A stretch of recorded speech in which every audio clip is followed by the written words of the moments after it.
Assalamualaikum warahmatullahi wabarakatuh. Perkenalkan, nama saya Rini Arika dari program studi Ilmu Administrasi Bisnis. Di sini saya akan membahas 3 macam term dan sesat pikir atau logical fallacy.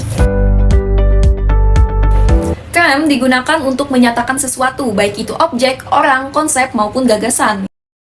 Pertama, term universal. Term universal termasuk term umum. Sifat umum yang berlaku di dalamnya tidak terbatas oleh ruang dan waktu. Misalnya, organisme, manusia, kemanusiaan, mahasiswa, persatuan, dan hewan. Digunakan ketika pembicaraan berlaku umum. Ciri-cirinya sering diawali dengan kata seperti, semua, setiap, atau seluruh. Contohnya, semua manusia adalah makhluk hidup. Kata manusia di sini adalah term universal karena mencakup semua manusia dalam kategori tersebut.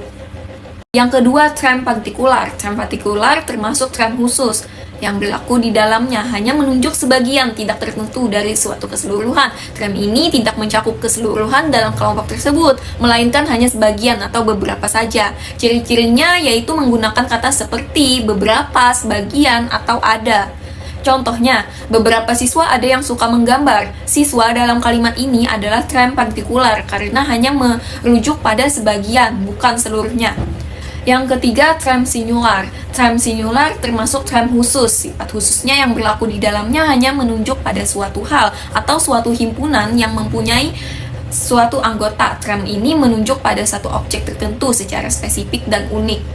Ciri-cirinya yaitu nama orang, tempat, atau benda khusus. Contohnya, Raden Ajeng Kartini adalah pahlawan emansipasi wanita. Raden Ajeng Kartini adalah term individual karena mengacu pada satu orang tertentu.